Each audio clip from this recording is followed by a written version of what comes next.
اللهم صل على سيدنا محمد وأشغل الظالم. السلام عليكم ورحمة الله وبركاته. إلى حضرة النبي المصطفى محمد صلى الله عليه وسلم وعلى آله وصحبه وآل بيته وذريته ومن تبعهم بإحسان إلى يوم الدين. Subhana rabbika rabbil izzati wa salamun alal mursalin walhamdulillahi rabbil alamin. Wal jami'u lahu masyai'an bari wa barika hasanah jami'il muslimin wa kanu lillahi ta'ala lahu al-Fatiha. A'udzu billahi minasy syaithanir rajim. Bismillahirrahmanirrahim. Alhamdulillahi rabbil alamin arrahmanir rahim maliki yaumiddin. Iyyaka na'budu wa iyyaka nasta'in. Ihdinas siratal mustaqim. صراط الذين أنعمت عليهم غير المغضوب عليهم ولا الضالين. سبحان ربي أبعدنا وأمهاتنا أجدادنا وأنعمنا علينا خصوصا ومؤلف هذا الكتاب الشيخ منصور المستعمر وأننا بمن وقف هذا المجلس شهد على الفاتحة. أعوذ بالله من الشيطان الرجيم. بسم الله الرحمن الرحيم. الحمد لله رب العالمين الرحمن الرحيم مالك يوم الدين. إياك نعبد وإياك نستعين. اهدنا الصراط المستقيم صراط الذين أنعمت عليهم غير المغضوب عليهم ولا الضالين. رب اغفر لي ولوالدي وللمؤمنين آمين. قال المصنف رحمه الله تعالى ونفعنا به وبعلومه في الدارين آمين. بسم الله الرحمن الرحيم. Para jamaah yang dimuliakan Allah, alhamdulillahirabbil alamin. Pada hari ini kita mulai lagi melanjutkan kajian rutin atau pengajian kitab Al-Muqtadafat di Ahlul Bidayat karangan Syekh Marzuki Mustamar, Ketua PBNU Jawa Timur. Setelah sekian waktu, kurang lebih selama 4 bulan kita perai tidak ada kegiatan dikarenakan adanya pandemi. Semoga majelis malam ini membuka rahmatnya Allah. Kita semua diberikan keselamatan, kita semua diberikan kekuatan, dan Allah memberikan nikmat yang lebih, yang berlipat ganda, utamanya kita selamat dari pandemi wabah corona COVID-19 ini. Semoga pandemi ini segera berakhir. Semoga Pacitan menjadi wilayah yang hijau sehingga kita semua dapat beribadah dengan tenang. Allahumma amin. Al-Fatihah. A'udzubillahi minasyaitonir rajim. Bismillahirrahmanirrahim. Ar-Rahmanir Rahim. Maliki yaumiddin. Iyyaka na'budu wa iyyaka nasta'in. Shiratal mustaqim. Shiratal ladzina an'amta 'alaihim ghairil maghdubi 'alaihim waladdallin. Amin. Selanjutnya para jamaah semua, marilah kita senantiasa tetap mengikuti protokol kesehatan dalam pengajian ini sehingga secara lahiriah kita mengikuti thariqah yang sudah ada dari dinas kesehatan. Hakikatnya kita memohon kepada Allah dengan takarrub, pendekatan, termasuk majelis ta'lim pada malam hari ini dalam rangka kita takarrub kepada Allah. Semoga apa yang menjadi cita-cita kita selalu mendapatkan maunah dan ridho dari Allah Subhanahu wa taala. Allahumma amin. Para jamaah yang dimuliakan Allah, kitab Al-Muqtadafat ini sudah lebih dari separuh. Insyaallah untuk bahasan-bahasan sudah sampai pada bab 8. Yang ke-9 nanti adalah khotimah daripada Al-Qanun Asasi Ijabnya Nahdlatul Ulama. Jadi undang-undang dasarnya NU itu di sini nanti.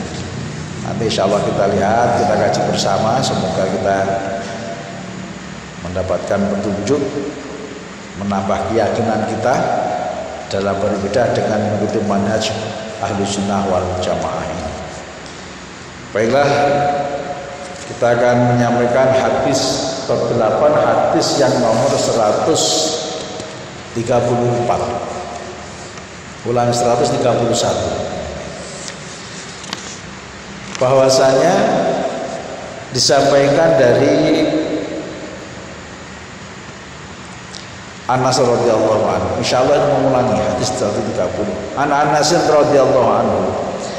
Al ulama'u qadatun wal muttaquna sadatun wa mujalisatuhum ziyadatun. Rawahu Ibnu Majah. Hadisun dhaif. Ini sebuah hadis dhaif.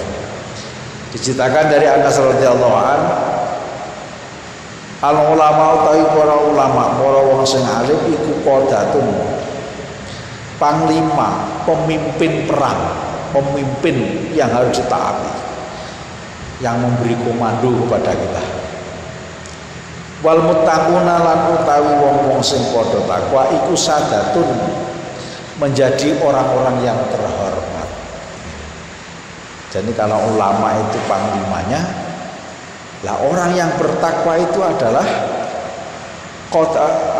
sayyid, sadah, orang-orang yang mulia. Wa mujalasatuhum ziyadatun, wa mujalasatuhum lan utawi lungguh bareng-bareng ulama lan muttaqun iku ziyadatun, bakal oleh tambahan rahmat. Rahmat yang berupa ilmu. Jadi di sini wa mujalisatuhum ziyadatun itu kita duduk bersama ulama itu akan mendapatkan rahmat dari Allah. Kenapa? Karena al ulama warasatul anbiya. Ini hadisnya kan hadis dhaif disampaikan. Kenapa kok disampaikan?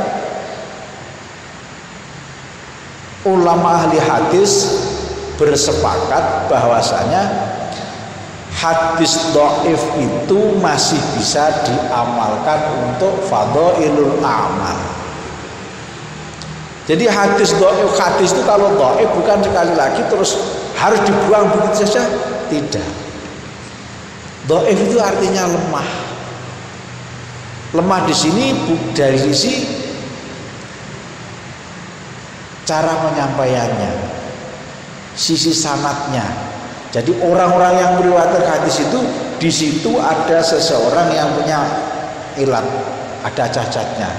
Mungkin orang ini hafalannya gak begitu kuat.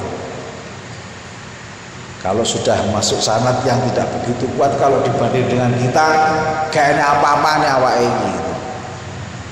Itu sudah menjadi ilatnya periwayatan perawi hadis. Nah ini isinya, isinya hadis ini adalah tentang kebaikan. Maka itu boleh diamalkan. Cuman tidak bisa menjadi dasar untuk mengambil sebuah hukum. Itu ingat bahwa hadis dhaif tidak bisa sebagai hujah untuk memutuskan, mengambil, menetapkan sebuah hukum, tapi boleh diamalkan. Bukan kalau hadisnya dhaif terus gak boleh diamalkan. Hadisnya dhaif bertentangan dengan Al-Quran, hadis dhaif bertentangan, tidak sekali lagi. Makanya kalau hadis dhaif ada pernah disampaikan baca Yasin pada malam Jumat itu hadisnya dhaif. Oke, hadisnya dhaif ya. Cuman di situ kan, apakah kalau hadisnya dhaif baca Yasin malam Jumat dengan keyakinan dapat pahala banyak terus akhirnya haram? Enggak. Apakah ketika baca Yasin malam Jumat kita yakin itu ada fadilahnya terus akhirnya makruh tanzih, dilarang? Tidak. Kan yang disunahkan malam Jumat itu membaca surat Kahfi. Wah, kalau baca surat Kahfi kegelawan. Kenapa? Gak yakin. Artinya keyakinan itu kepingin khatam, cari keutamaannya, tapi sementara kita kemauannya lemah. Lah ini dhaif juga kemauannya. Nah, ini boleh. Begitu ibadah. Masa kalau baca Yasin malam Jumat terus menjadi haram, maca Quran jadi haram? Gak ada. Larangan baca Quran enggak ada. Al-Quran itu kalimatan walaupun satu kata bismillah.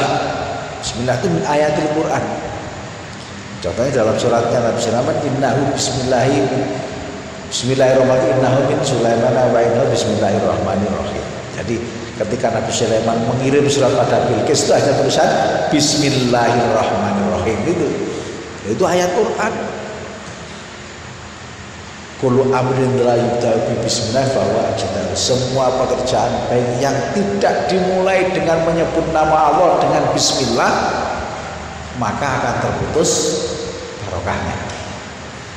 Jadi kullu amrin dibanding semua pekerjaan yang baik, semua amalan yang baik itu hendaklah dimulai dengan membaca bismillah. Contohnya makan, minum itu. Mau makan baca bismillahirrahmanirrahim, memasukkan makan dalam mulut barokah.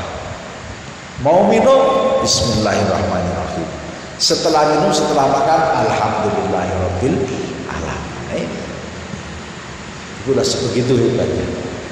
Makanya ini kembali pada hadis yang kita sampaikan bahwa para ulama itu adalah panglima. Dalam hal ini adalah yang panglima keilmuan yang menuntun kita. Seandainya nggak ada ulama, ya mungkin kita tidak akan tahu akan agama, nggak tahu syariat-syariat seperti ini. Itulah. Ini hadis dari Anas, walaupun hadis ini hadis dhaif, tapi bisa diamalkan untuk fadhailul amal. Apa di sini? Wa mujalasatuhum, yakni duduk bersama-sama dengan para ulama. Duduk di sini artinya kalau duduk terus ngopi, jangkong, duduk karo anak bukan. Artinya duduk satu majelis seperti ini, ngaji bareng-bareng para ustadz, para kiai. Nah itu ziyadatun, mendapatkan rahmat, tambah ilmunya, tambah pemahamannya, bahkan bisa menambahkan kemauan atau keyakinan dalam beramal. Nah inilah. Itu majalisatul ilmu. Sebuah majelis ilmu itu adalah majelis yang mubarak. Ini. Makanya marilah kita sering-sering sowan kepada ulama, pada kiai. Duduk bersama mendengarkan fatwanya, mengikuti pengajiannya. Bahkan sekarang sudah bisa lewat YouTube, lewat YouTube pengajian. Diniatkan semuanya niat ibadah. Niat ibadah. Insya Allah barokah semua. Makanya di sini wa mujalasatuhum ziyadatun, bahwasanya duduk bersama para ulama, para mutakhun itu adalah mendapatkan tambahan rahmat, tambahan ilmu. Hadis berikutnya 131, Anas radhiyallahu anhu, al ulama warasatul anbiya. Tuhibbuhum ahlus samai wa tastaghfiru lahum al-khitan fil bahri idza matu ila yaumil qiyamah. Diceritakan dari sahabat Anas, al-ulama utawi para ulama. Ai al-ulama alladziina ya'maluna bi ulumihim, yakni ulama-ulama yang mengamalkan, yang menerapkan keilmuannya. Makanya ada yang mengatakan ada ulama khair, ulama yang baik, ada yang mengatakan ulama su. Ulama su itu alladzina yatuna ilal umara, wal khairu alladzina yatuna ilaihi al umara. Kalau ulama su, ulama yang jelek, ulama yang tidak berkualitas, itu adalah mereka yang mendatangi berlindung di bawah ketiak para penguasa. Ini wis terjemahno dhewe gak usah. Jadi ulama yang berlindung di bawah kekuasaan umarok. Jadi dia datang menurut kepada umarok. Itu ulama su. Ulama yang baik alladzina ya'tuna ilaihim al-umarok. Nah, ulama yang baik itu adalah ulama yang disowani, yang didatangi oleh para umarok. Jadi itu. Jadi orang alim yang berilmu Al-amir wal umara, orang yang punya kekuasaan, maka kekuasaan itu harus di bawah ilmu. Tapi kalau ilmu di bawah kekuasaan, celaka. Nah, ini di sini makanya ulama-ulama yang baik itu adalah ulama yang mau ulama yang disowani, yang didatangi oleh para penguasa, bukan yang mendatangi penguasa. Kalau yang mendatangi penguasa dalam kategori ulama su. Nah, inilah makanya maka ada yang seorang ceramah, ulama itu macam-macam, dia itu macam-macam. Ada ulama suara kiai amplop, ini apa? Itu hanya tambahan saja. Mereka menjelaskan bagaimana realitas yang ada. Tapi kalau yang kita tahu, insya Allah di dalam kitab Majelis Susannya itu ada. Jadi ulama yang su itu adalah aladina ya'tuna ilal umara. Jadi mereka ulama-ulama yang mendatangi, berlindung di bawah kekuasaan para penguasa. Jadi ulama su.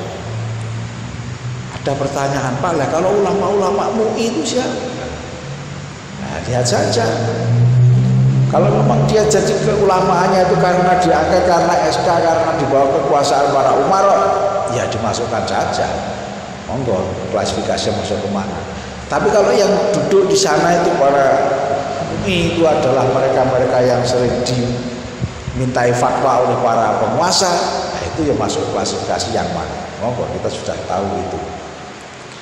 Kita nggak usah menilai, kita husnudzon saja. Yang penting kita harus hati-hati bagaimana menancapkan di dalam hati.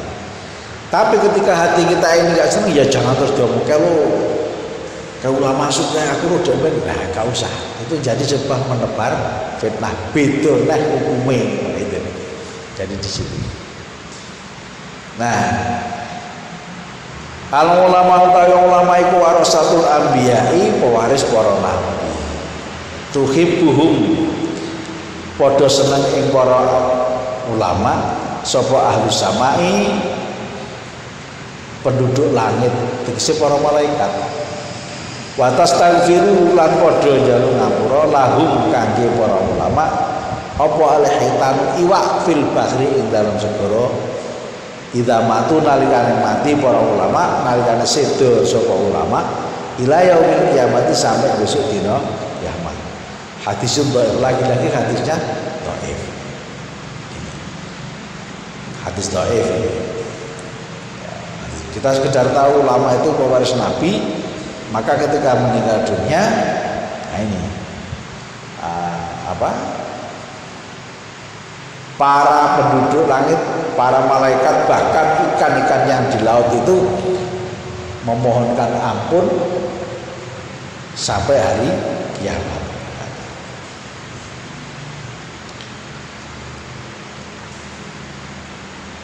Kenapa ulama itu kok begitu tingginya? Nah ini ulama alladzina ya'maluna bi ulumihim. Karena ulama itu adalah orang yang mempunyai ilmu. Ilmu itu adalah salah satu sifat dari Allah. Allah itu bersifat ilmu, mengetahui. Makanya orang yang di dalam tubuh manusia, di dalam jiwa manusia, ini ada beberapa sifat, ada sifat uluhiyah, sifat-sifat ketuhanan. Seperti alim, ilmu, rahman, punya rasa belas kasih, ini kan sifat uluhiyah semuanya. Ada juga sifat syaitoniyah, al-jabbaru, senang marah, pemarah, ingin menguasai, ingin dan menang sendiri, itu syaitoniyah, sifat iblis. Ada lagi sifat bahaimiyah. Nafsu bahaimiyah itu adalah nafsu kehewanan. Hewan sukanya makan, tidur, senang dengan lain jenisnya, itu sifat-sifat bahaim. Dan juga mulkiyahnya, ada sifat mulkiyahnya atau yang namanya nafsu mutmainnah. Nah ini dalam manusia ada semuanya. Makanya manusia itu makhluk yang ahsani takwim, dalam bentuk yang sebagus-bagusnya, baik jasadnya, strukturnya, apapun juga. Nah ini. Nah Allah menjadikan manusia adalah yang terbaik, makhluk yang terbaik. Inilah makanya di situ ketika dia sudah sesuai dengan apa yang Allah inginkan, ya dicintai penduduk langit, para malaikat. Bahkan ketika meninggal saja para ikan-ikan itu memintakan ampun kepada mereka. Ini saking tingginya derajat ulama dikarenakan ilmunya. Nih. Wal hadis tadi, hadis yang berikutnya, inna ahlal jannati la yahtujuna ilal ulama fil jannah. Inna ahlal jannati sak temene penduduk swarga iku la yahtajuna yakti padha butuh sapa ahli jannah ilal ulama maring para ulama, para wong sing alim, wong sing duwe ilmu, kapabilitas keilmuannya. Fil jannati besok ana ing swarga. Jadi orang penduduk surga saja wis ning swarga iki sing butuhne ulama. Apalagi ketika kita masih di dunia ini. Kenapa demikian? Ini wadzalika annahum yazurunallaha ta'ala fi kulli jumatin. Wadzalika lan utawi mengkono yahtajuna ila ulama. Annahum satemene ahli jannah iku yazuruna padha ziarah sowan sapa ahli jannah Allah taala Gusti Allah fi kulli jumatin ing dalem saben-saben dina Jumat. Fayaqulu monggo dawuh sapa Allah lahum maring ahlul jannah. Jadi penduduk surga itu masih membutuhkan ulama. Hal itu dibuktikan bahwasanya setiap hari Jumat penduduk surga itu menghadap sowan kepada Allah. Terus Allah dawuh, tamanau alayya masyitum, tamanau padha njaluk sira kabeh penduduk swarga alayya ing atase ingsun Gusti Allah ma ing barang syitun kang karep sapa sira kabeh. Wahai penduduk surga, mintalah kepadaku, ini kata Allah, firman Allah, apa yang kamu inginkan. Jadi penduduk surga dimanjakan oleh Allah, silahkan minta apa saja kepadaku. Loh, ning swarga diparingi dawuh pangeran supaya minta apa yang dia mau. Nah, ini fayatafituna ilal ulama, mongko padha noleh sapa penduduk swarga ilal ulama maring para ulama. Nah ini dadi apa mau didhawuhno noleh niki nopo? Nah, tarene para ulama.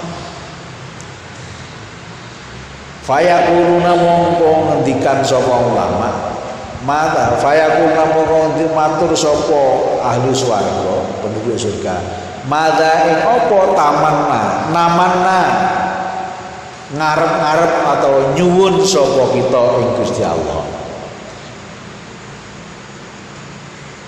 Lah kita niki patute nyuwun napa Pak ulama? Lah itu kan di bahasa kesehariannya.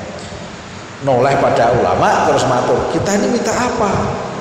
Fayaquluna mongko jawab sapa ulama, tamannau padha njaluk sira kabeh ngalahi kados Allah kada ing kaya mengkene wa kadalan kaya ngene.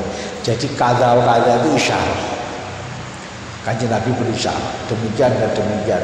Mintalah ini, mintalah ini, mintalah ini. Ini wis njaluk apa? Njaluk ngene iki, njaluk ngene iki. Fahum yahtajuna ilaihi fil jannah, fahum mongko tawi ahli swarga iku yahtajuna butuh sapa ahli swarga ilaihim maring para ulama fil jannati ing dalem swarga. Iki lho, nang swarga wae didhawuhi Gusti Allah supaya njaluk, supaya nyuwun sik taren karo ulama. Hanya kalau kita jauh-jauh dari ulama, dari para ahli ilmu, utamanya ilmu agama, maka kita akan dolar-dolar baitan, kita akan jauh terus semakin jauh. Kama yahtajuna ilaihim fid dunya, kama yahtajuna kaya oleh padha butake sapa penduduk swarga ilaihim maring ulama fid dunya ana ing dunya. Lah niki lek ning donya butuh ulama sebagai penuntun, dalam memahami agama, dalam mengarungi kehidupan ini, maka besok di surga yang masih membutuhkan ulama. Apakah ulama itu semuanya ada di Nahdlatul Ulama? Belum tentu. Ning akeh-akeh Nahdlatul Ulama, organisasi Jamiah ini betul-betul adalah Nahdlatul Ulama, kebangkitan ulama. Maka di situ banyak ulamanya. Tapi tidak berarti semua ulama harus dari Nahdlatul Ulama. Ning kebanyakan karena memang organisasinya organisasi ulama. Itu. Dan di sini nih yang sesuai dengan ilmunya Allah, sesuai dengan syariatnya, nah ini termasuk al-ulama alladzina ya'maluna bi'ulumi. Mereka lah ulama-ulama yang menerapkan keilmuannya. Oh, kadang-kadang menerapkan ilmunya saja ini masih ada kendala. Apakah ilmu yang diterapkan itu betul-betul ikhlas lillahi ta'ala, mukhlishon lillah? Kan belum tentu. Wah, aku tak sregep ngajinya kok ben dipilih dadi anggota DPR. Oh, kayak kopertek lah itu. Sregep ngaji apa? Ben dianggap lain, ben dianggap ben. Ini yang kadang-kadang membuat riya. Ini. Tapi kalau mukhlishon lillahi ta'ala, ikhlas karena Allah, lah ini. Ikhlas karena Allah ciri-cirinya ya sudah. Butuhnya ngaji. Dakwah. Di rumah ini ya alhamdulillah, gak di rumah ini ya alhamdulillah. Kenapa? Karena ini untuk Allah. Ya Allah, kami berdakwah untuk ya Allah, untuk mengikuti seruanmu. Adapun orang-orang jamaah umat ini mendengarkan alhamdulillah karena hakikatnya engkau memberi hidayah kepada mereka melalui suara dari para ulama itu. Adapun ketika tidak didengar ya engkau belum memberikan hidayah kepada mereka. Dirungokni alhamdulillah, gak dirungokni ya alhamdulillah. Ini disyukuri semuanya. Bukan kalau pengajian sing teko akeh alhamdulillah, sing teko marah-marah. Lah ini bukan lillah. Inilah satu di antara ciri-ciri al-ulama warasatul anbiya. Ini.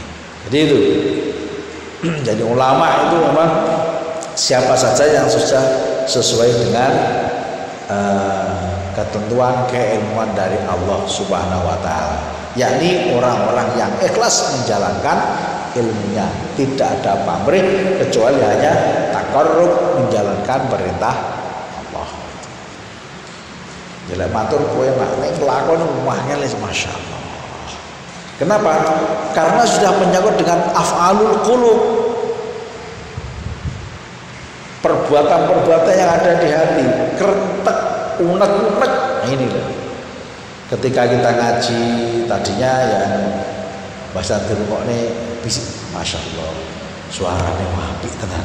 Boleh wah perginding ya ini. Ustaz Mualim suaranya just Allah. Seneng aku nah itu. Lagu ini malah dibuat yang merdu, wong tambah seneng. Tapi niatnya si moco sudah berubah. Awalnya karena Allah, yang kedua karena mendengar pujian orang. Nah lintas itu yang menyesatkan. Nah inilah jadi dalam menjalankan keilmuan itu bukan begitu mulus, pasti banyak rintangan. Orang semakin alim maka akan semakin besar hambatannya, godaannya itu. Seperti itu pasti.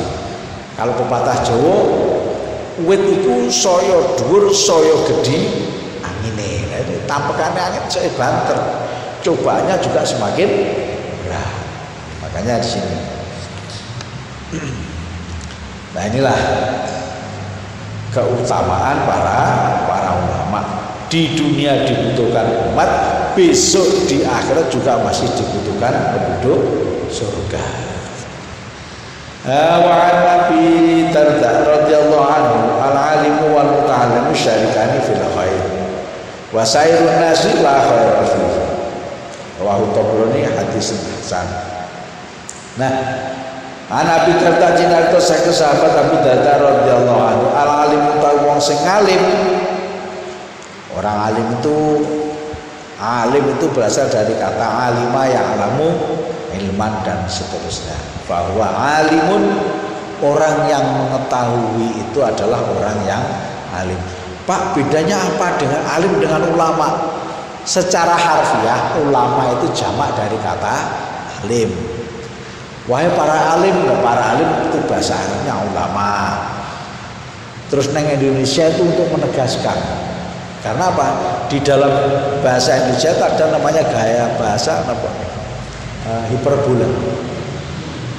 Hiperbola ini kalau dalam bahasa Arab namanya mubalaghah. Mubalaghah itu banget nih itu. Tolakul ilmi faridhatun. Faridhatun itu banget wajib. Tapi kalau fardun wajib, kalau faridun wajib. Rodok seru, wajib. Tahlil apa tahlil apa tahlil itu. Guyonnya kan tahlil belah titik. Belah tahlil dos, tahlil belah sapi. Itu bahasa guyonnya nih. Artinya mubalaghah di sini. Makanya di sini. Nah inilah makanya ulama itu adalah artinya jamak daripada kata alim. Makanya Indonesia baca para alim ulama. Nah itu para alim itu bahasa Arabnya ya ulama itu. Ini para alim ulama. Kan kalau di dalam bahasa Indonesia itu sekarang dikritik itu adalah pemborosan bahasa. Udah itu urusan bahasa. Tapi gaya bahasa Arab itu namanya lil mubalaghah, untuk menguatkan bangetnya itu, lebih memberikan keyakinan pada mukhatabnya, orang yang diajak bicara. Ada alim, ada ulama, ada alamah. Kalau alamah itu sekedar mubalaghah juga, namanya orang yang sangat amat pandai, orang yang sangat amat pintar. Al-alamah Sultan Al-Syekh Abdul Qadir Al-Jilani. Al-alamah, itu alamah itu langsung pintar banget. Imam Bukhari al-alamah, Imam Malik, para a'immatul madzhab, para imam madzhab itu adalah orang yang alamah. Nah inilah makanya kata-kata ulama, alim. Nah ini orang-orang yang alim seperti itu selalu dibutuhkan. Nah orang yang alim dengan orang yang muta'alim syarikani fil khair. Orang yang alim, wong pinter, dengan muta'alim, orang yang belajar, itu syarikani fil khair. Itu adalah dua orang yang berserikat dalam satu kebagusan. Artinya orang alim alladzi yu'alimul muta'alim. Ada orang alim yang mengajar kepada para santri. Muta'alimnya wal muta'alimu alladzi yata'allamuna minal alim. Nah muta'alim itu orang yang belajar dari para alim ini. Makanya kedua-dua syarikani fil khair, dua-duanya itu bekerja sama di dalam membentuk satu kebaikan. Majelis ilmu itu adalah majelis yang mubarak, majelis yang mulia. Bahkan orang yang datang di majelis ilmu itu, ikan-ikan yang di laut itu semuanya memintakan ampun padanya. Malaikat-malaikat yang di langit itu membuka, menutup, melindungi perjalanannya, kepergiannya dalam mencari ilmu. Bahkan dalam sebuah hadis, man salaka tariqan ila sahalallahu tariqan ila jannah. Barang siapa yang meringankan perjalanannya untuk mencari ilmu, maka Allah akan memudahkan dia untuk menuju jalan ke surga ini. Nah, muta'alim datang pada alim, kalau dia nanti menguasai ilmunya alim, dia juga menjadi alim. Di situ itu.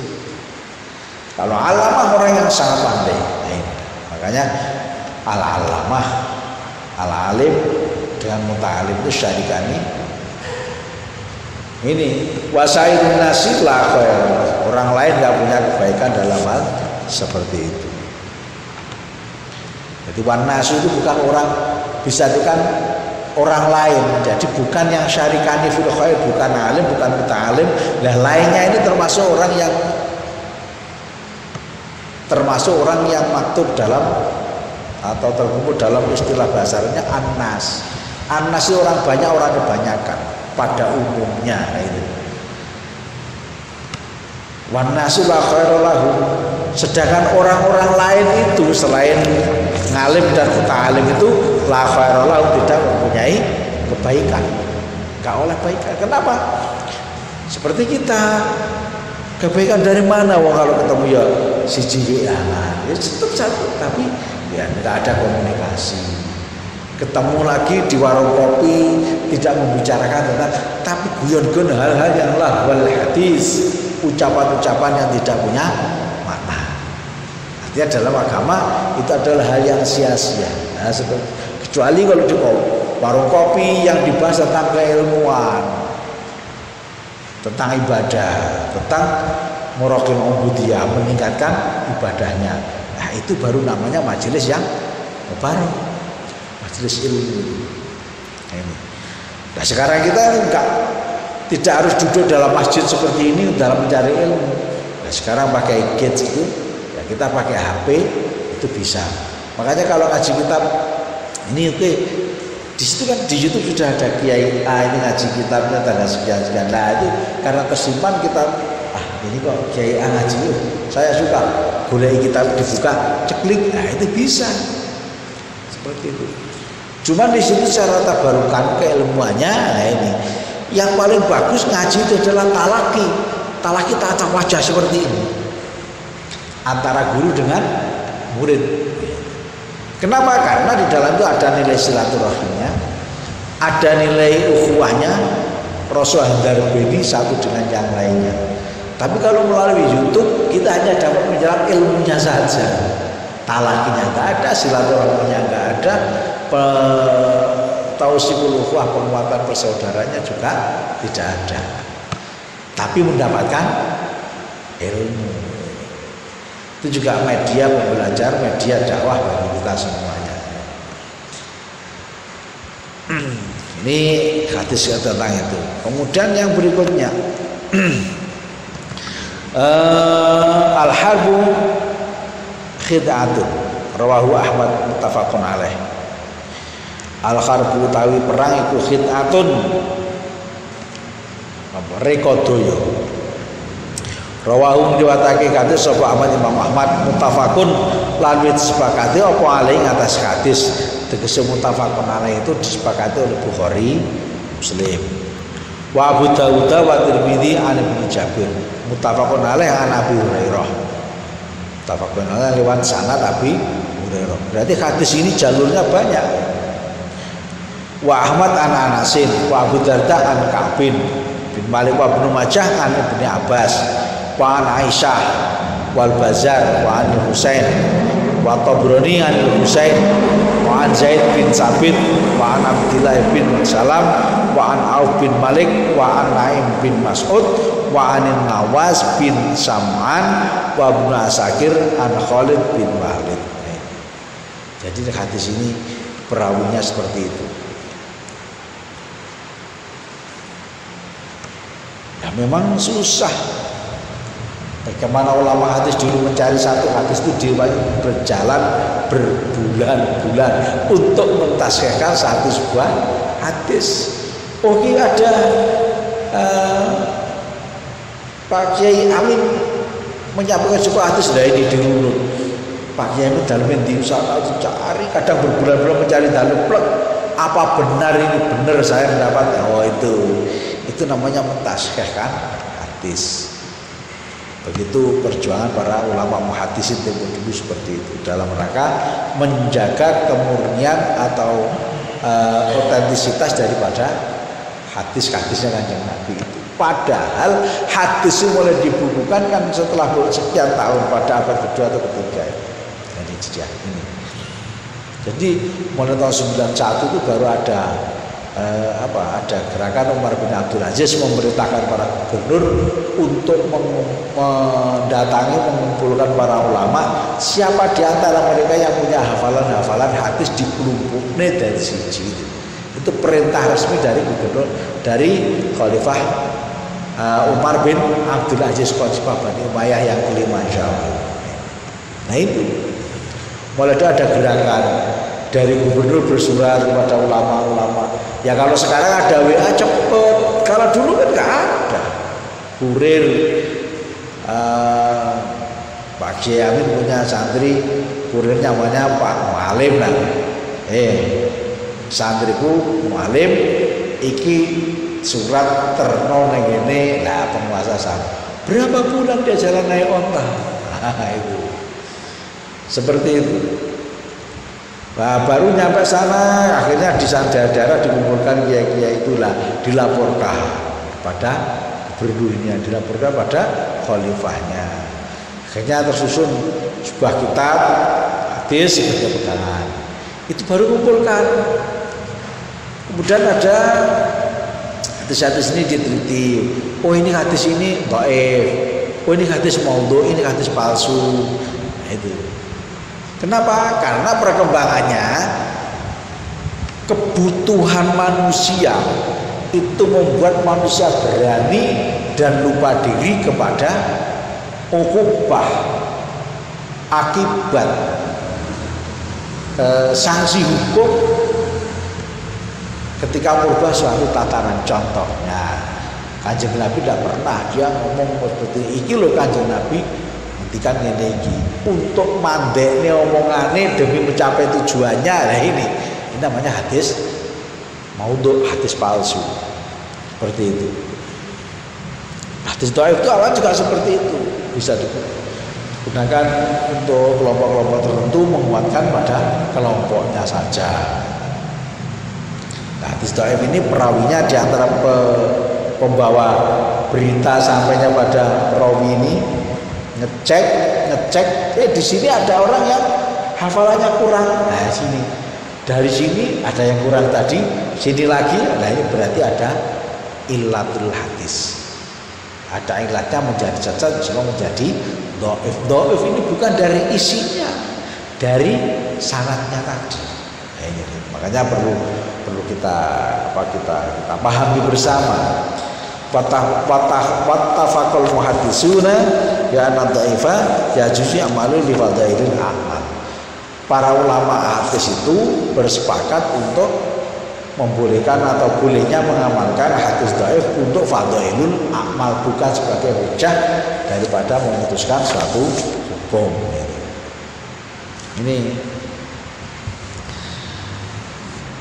itulah jadi apa yang namanya ulama, kedudukan ulama, orang yang alim, kedudukan ilmunya.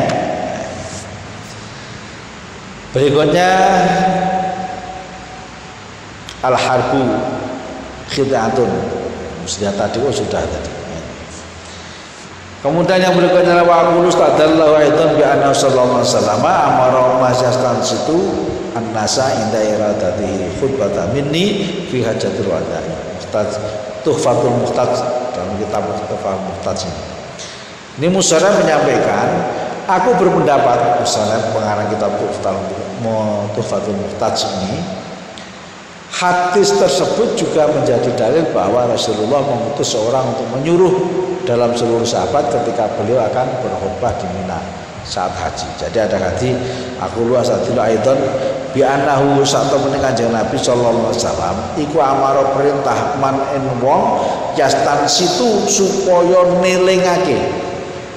Yastan situ istansata yastan situ itu istinsat itu adalah nelingake itu ngrungokne dengan mencamkan dalam hatinya.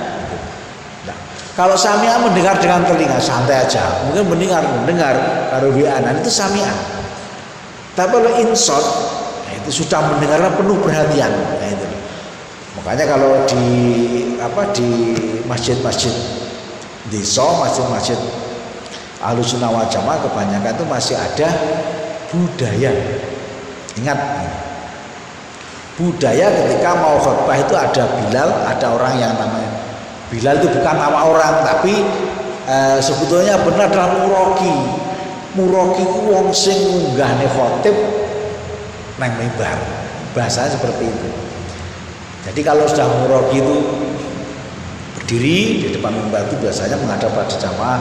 Ma'asyiral muslimin wa zumratal mu'minin rahimakumullah. Ruwiya Abi Hurairah radhiyallahu anhu qala idza qulta li sahibika yaumal jum'ati anshid wal imamu yakhutubu faqad laghaw.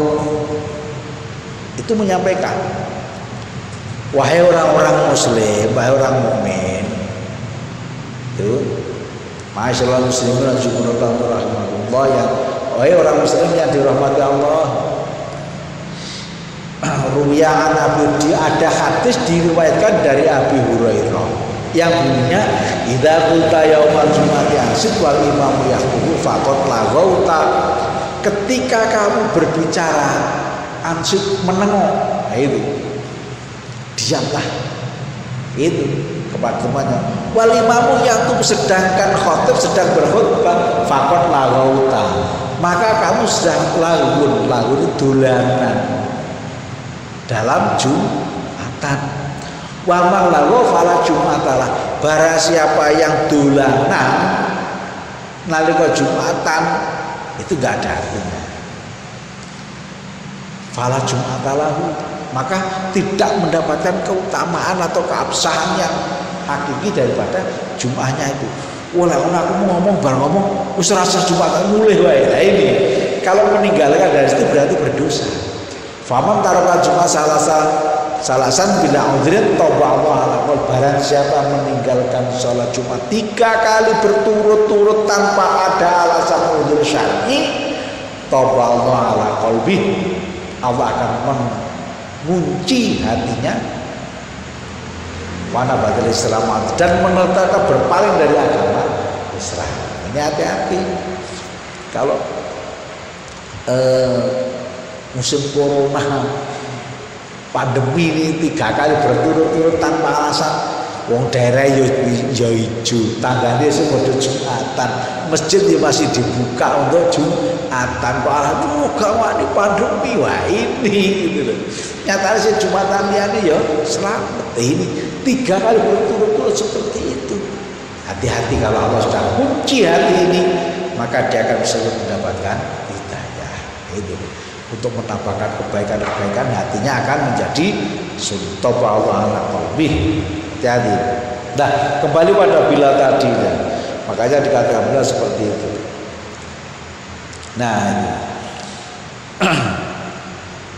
Nah, kemudian budaya menyampaikan itu bisa dipakai, bisa enggak. Bukan berarti kalau tidak ada ma'asyiral muslimin wa zumratal mu'minin terus khutbahnya tidak sah, itu tidak, Jumatannya tidak sah, tidak. Kenapa ada itu? Ya ini kebijakan-kebijakan seperti ini, kebijakan kearifan lokal seperti ini menyambah budaya. Makanya budaya, saya katakan budaya itu. Tapi budaya itu isinya, ruhnya adalah pembelajaran tentang syariat. Kan apa itu? Loh, negara Mekah nggak ada loh Pak. Bilal nggak ada. Seperti ya memang di tempat saya juga nggak ada. Begini ya sah ya sah saja. Diumumkan hari ini khotibnya adalah Ustaz Aminuddin, kemudian imamnya adalah Ustaz Mualim. Demikian para hadirin, assalamualaikum warahmatullahi wabarakatuh. Langsung khotibnya naik mimbar, assalamualaikum, langsung khotbah. Oh naik. Tapi harus memenuhi syarat rukunnya. Jadi itu kita harus mulai ya terbuka, harus bisa membedakan ini yang budaya saja baik. Kalau baik, semua perbuatan yang tidak bertentangan dengan hukum Islam diniati ibadah, maka menjadi satu ibadah. Di sini ngandani jamaah seperti itu kan baik. Dan khatib naik badi Tuhan, Allahumma sholli ala sayyidina Muhammad. Kalau di tempat daerah etan-etanan orang itu jadi Allahumma sholli ala sayyidina Muhammad. Nah ini saja khatibnya. Allahumma shalli wa sallim ala sayyidina Muhammad, jangan dua. Yang ketiga, Allahumma shalli wa sallim wa barik ala sayyidina Muhammad, alhamdulillahirabbil alamin. Itu. Allahumma qawwil Islam wal muslimin wal muslimat, dan seterusnya. Setelah itu doa selesai, naik assalamualaikum warahmatullahi wabarakatuh. Salam, terus adzan yang kedua. Ini itu budaya, bukan itu hukumnya apa rukun apa sunnah Pak? Mudah. Itu hukumnya mubah. Tapi kalau itu diniatkan ibadah, maka menjadi satu ibadah. Nek enggak niatkan ibadah ya sudahlah. Ini memang terus nyembah babian tanpa ada niatan ibadah, ya sudah, boleh saja. Dan itu tidak membatalkan khutbah. Kenapa? Karena khutbah belum mulai. Khutbah mulai ketika imam sudah salam, nah itu alhamdulillah. Nah ini alhamdulillah dan seterusnya. Itu mulai namanya khutbah. Ketika khutbah, jamaah harus angsitu wasma'u wa rahmatullah. Gitu. Angsitu rumoh. Jadi kalau lek cara bahasa pasar, angsitu kuping rumoh tenan. Bahasa kasarnya seperti itu. Bukan ismau, bukan dengarkanlah, bukan itu, tapi angsitu rumoh nasi tenan. Iki lho. Lek cara bahasa kasar kan seperti itu. Kuping rumoh gitu. Artinya betul-betul harus. Nah ini. Kalau pas khutbah tidur gimana? Ya niatnya turu bahaya. Ada ikhtilaf dalam pendapat ulama. Ada yang bisa mengatakan dan niat istighfar. Nah itu niat tidur, ada niat tidur berarti sudah membatalkan. Ada mata seperti itu. Tapi kalau ketiduran beda lagi. Niat itu rumah khutbah tapi sulit ketek. Roh wis khutbah enggak apa. Insyaallah maafan. Tapi kalau diniati turu beda neh itu loh. Diniati turu beda neh. Nah ini. Tuh itu jadi dekat dengan khutbah. Saya pernah melihat ada khutbah, khotibnya khutbah karena masjid ini lokasinya neng desa, jadi kiwa tengah itu ada pohonnya rindang. Ya enak banyak nih. Sepeda motor diparkir di bawah pohon itu. Kono khutbah ini rokokan harus jagung. Ini dilihat banyak itu. Ini makanya ini. Karena tugasnya khotib, tugasnya takmir di situ harus mengingatkan jamaahnya bahwa mendengarkan khutbah itu termasuk rukunnya sholat Jumat. Itu loh. Alek kalau ada khutbah jagung dewe terus Jumatan ini tidak masuk rukun, nggak terpenuhi rukunnya kan. Menurut gak sholat zuhur, nah ini kan. Kalau khutbah, kalau Jumatannya nggak sah, gak sholat zuhur berarti jangan punya hutang sholat maktubah. Ini hati-hati, hati-hati. Kenapa? Karena memang semuanya ibadah itu berentetan. Kajian fikihnya harus betul-betul didalami. Ini. Nah ini terkait dengan apa? Dengan hadis tadi.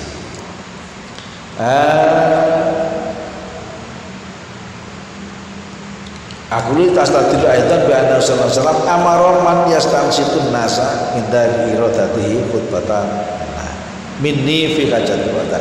Jadi Nabi, aku berpendapat dalam kitab Muhtar Mujahid Musallam mengatakan, aku juga pendapat bahwasanya Nabi itu memerintahkan orang-orang untuk mendengarkan ketika dia akan mendengarkan khutbah pada haji. Nah, terjemahnya di situ aku berpendapat hadis tersebut juga menjadi dalil bahwa Rasulullah mengutus seseorang untuk menyuruh diam seluruh sahabat ketika beliau akan berkhutbah di Mina saat haji wada. Dalam kitab Muhtarul Mujahid Tuhfatul Muhtaj juz 9 halaman 310. Jadi amaroman yastansitun nasa inda riwayat.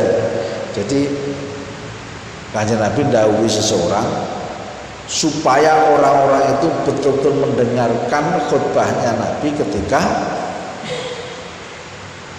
melakukan atau sedang berkhutbah. Nah ini ada lagi.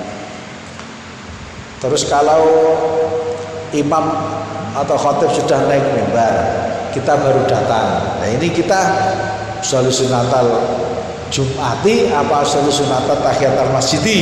Nah ini.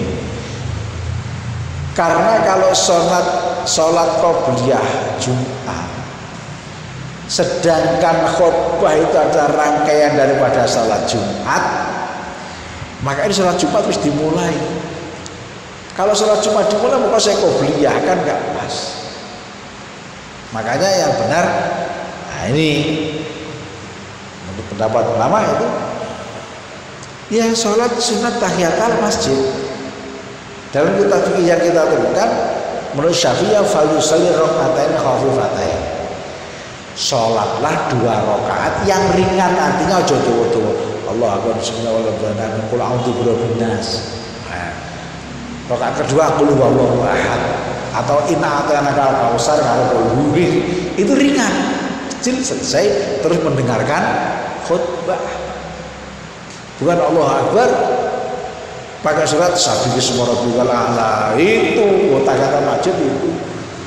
Kalau sunnahnya tahiyatul masjid itu 4 rakaat, setiap satu berdiri itu qul huping 10, rakaat kedua 20, rakaat ketiga 30. Ini 2 kali salam, 4 rakaat 2 kali salam. Itu ada menyampaikan seperti itu.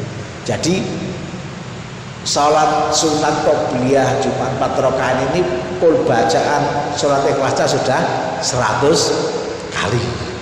100 kali kalau kita kembali di sini disebutkan hadis kemarin bahwa membaca Al-Qur'an, membaca surat Al-Ikhlas 3 kali itu sudah menepati fadilahnya membaca khatam Quran 1 kali. Lah sholat sunat terus ping 100 itu berarti kan padahal khatam 33 kali misalnya. Itu fadilahnya seperti itu. Nih, neng niatnya harus dilahirkan Allah. Ya, nah itu tentang hadis bagaimana yang tersitu dan khutbah pada saat khutbah ini khutbahnya Kanjeng Nabi pada saat wada supaya dia semuanya betul-betul mendengarkan seperti itu. Nah ini kaitannya dengan sholat Jumat yang kita lihat keseharian yang kita lakukan setiap seminggu sekali. Oke, demikian para jamaah semuanya yang bisa kita sampaikan awal pada malam hari ini. Ya semoga ini tetap istiqomah, ya, diberikan keistiqomahan dalam thalabul ilmi. Faridatun ala kulli muslimin wa muslimatin minal mahdi ilal lahdi. Golek ilmu kuwi wajib nang bagi manusa lanang wedok sing Islam minal mahdi, mulai dari kecil buayan ayunan sing digendong. Lah itu menunjukkan bahasa itu gaya bahasa Kanjeng Nabi yang indah. Mulai kecil, kalau diputar oleh cici kecilnya seberapa? Kalau mulai dari ayunan masih digendong, nah kalau mungkin anaknya sudah sekian tahun nggak digendong, udah cerdas, nah itu. Makanya di sini bahasa sangat indah. Sa'ilal mahdi, minal mahdi ilal lahdi, sampai pada liang lahat ini loh, sampai mati. Nah kita ini kalau masih hidup masih kewajiban untuk thalabul ilmi. Caranya macam-macam. Malam Selasa hadir Masjid Al-Kamsi. Nah ini thalabul ilmi. Hanya yang muda-muda ini mana banget. Saya sering ngajak sing nom-nom yo angel. Tapi kalau ada yang muda datang senang saja. Kalau udah tua-tua sergap ngaji itu biasa. Kan udah mau mati, nyadari sangune opo ini loh. Seperti saya ini udah 54 ini. Kalau ikut Kanjeng Nabi kan tinggal 6 tahun, 60, 63 maksimal. Ya semoga dapat bonus lebih dari itu kan usia-usia bonus. Nah ini kita persiapkan. Nanti kalau seperti saya, Pak Haji Hamim, itu sergap ngaji biasa. Kata orang Jakarta udah bau tanah, udah mau mati. Ya orang gelem sergap ngaji ya kenemenan gitu.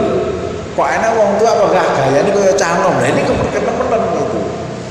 Tidak menyadari bahwa dia jatah hidupnya sudah hampir habis. Kalau yang muda-muda ini sergap, alhamdulillah. Berarti dia betul-betul yastaidu fil mustaqbal, betul-betul menyiapkan untuk masa depannya yang hakiki. Ini. Oke, sampai di sini para jamaah semuanya. Terima kasih. Mari kita akhiri pada malam ini dengan bacaan hamdalah. Alhamdulillahirabbil alamin. Subhanakallahumma wa bihamdika asyhadu an la ilaha illa anta astaghfiruka wa atubu ilaik. Wallahu muwaffiq ila aqwamit thoriq. Assalamualaikum warahmatullahi wabarakatuh.